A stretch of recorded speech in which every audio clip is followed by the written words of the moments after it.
பொதுவாகவே கலைஞர்கள் மற்ற கலைஞர்களை புகழ்வதில்லை. அப்படியே புகழ்ந்தாலும் ஓரளவுக்குத்தான் புகழ்வார்கள், அதிகமாக புகழ மாட்டார்கள். அதுபோலவே புலவர்களும் மற்ற புலவர்களை புகழ்வது கிடையாது. ஆனால் கபிலரை மற்ற புலவர்கள் புகழ்ந்திருக்கிறார்கள். புலனெழுக்கற்ற அந்தணாளன் என்று மாரோக்கத்து நப்பசலையார் என்ற புலவர் கபிலரை புகழ்கிறார். சேரமான் மாந்தரஞ்சேரல் இரும்புரை என்ற மன்னன் கபிலரை பற்றி கூறுகின்ற பொழுது, செருத்த செய்யுள் செய் சென்னாவின் வெறுத்த கேள்வி விளங்கு புகழ் கபிலன் என்று கூறுகிறார்.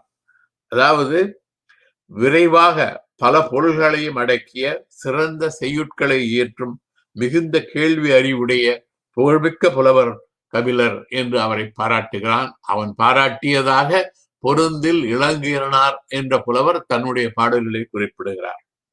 இவையெல்லாம் கபிலரின் அறிவுக்கும் புலமைக்கும் மற்ற புலவர்கள் சூட்டும் புகழாரங்கள். புலமையிலும் அறிவிலும் சிறந்த கபிலர் ஈகையிலும் கொடையிலும் வீரத்திலும் சிறந்து விளங்கிய பாரிக்கு அவைக்களப் புலவராகவும் உற்ற நண்பராகவும் இருந்தார். ஈதல் இசைபட வாழ்தல் அது வல்லது ஊதியமில்லை உயிர்க்கு என்பது குறள். அதாவது புகழ் பல வகையில வரலாம். அதில் ஈதலால் பிறருக்கு வேண்டுபவர் இல்லை என்று வந்து இறப்போருக்கு வேண்டுகின்ற பொருளை கொடுப்பது ஈகை. அந்த ஈகையினாலே வருகின்ற புகழ்தான் உயர்ந்த புகழ். அதுதான் ஒருவனுக்கு பயனளிக்கக்கூடிய புகழ் என்கிறார் வள்ளுவர். மற்றொரு குறளில் உரைப்பார் உரைப்பவை எல்லாம் இறப்பார்க்கொன்று இவார் மேல் நிற்கும் புகழ்.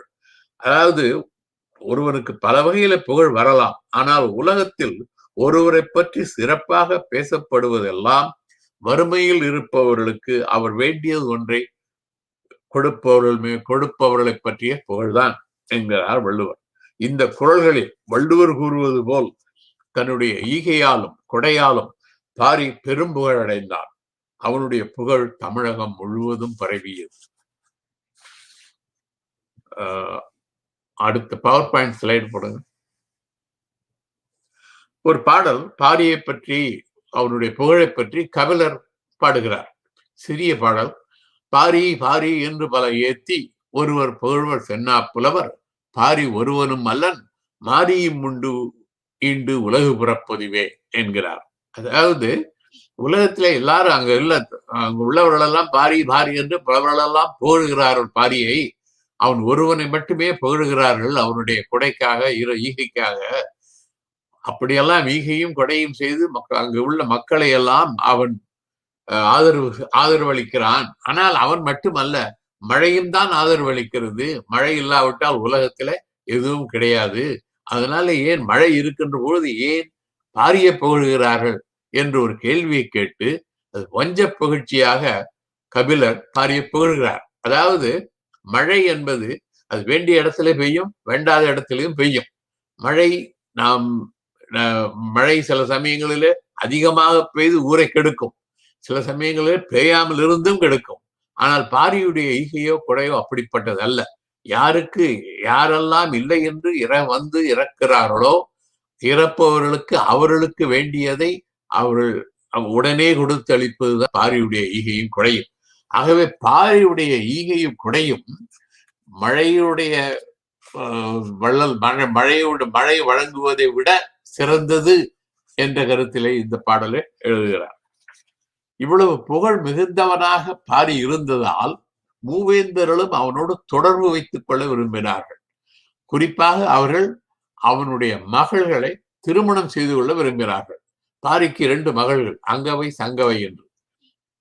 மூவேந்தர்களும் சேரன் சோழன் பாண்டியன் 3 பேரும் ஒவ்வொருவராக வந்து பாரியிடத்துல நான் உங்களுடைய பெண்களை மணந்து கொள்கிறேன், அவரே மணந்து கொள்கிறார்களோ அல்லது அவருடைய குடும்பத்திலே யாருக்கோ திருமணம் செய்விக்க விரும்புகிறார்களோ தெரியாது. ஆனால் பாரி அவனுடைய மகள்களை இந்த மூவேந்தர்களில் யாருக்கும் கொடுக்க தயாராக இல்லை.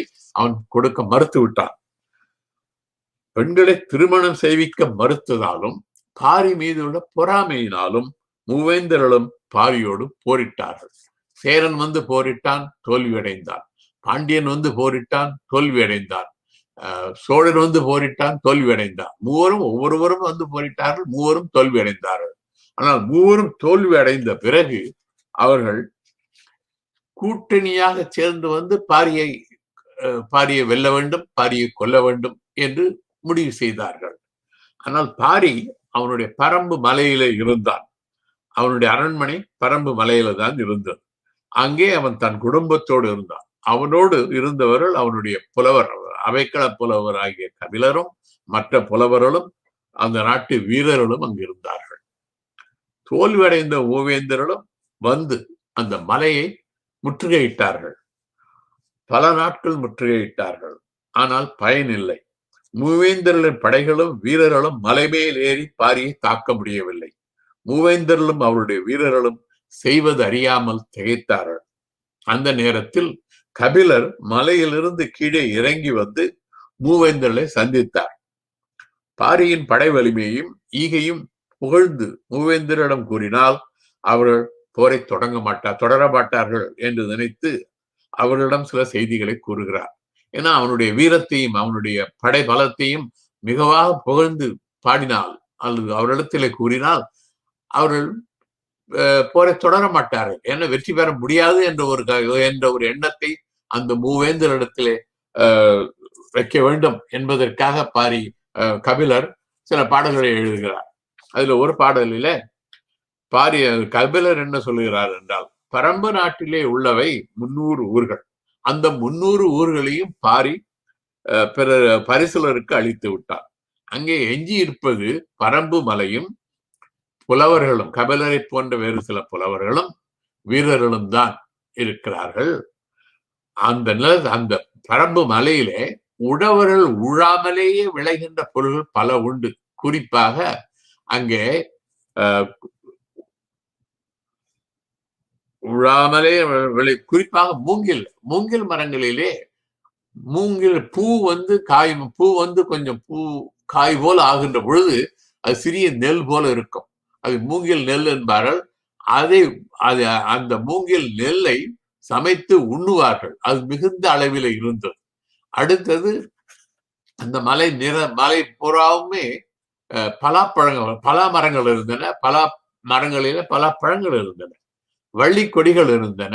அந்த வள்ளி கொடியிலிருந்து கிழங்குகள் இருந்தன. மலையிலே பல இடங்களில தேனடைகள் இருந்தன. அங்கு குரங்குகள் தாவி திரிவதனாலே அந்த தேனடைகள் அழிந்து தேன் சொட்டுகிறது மலையிலே.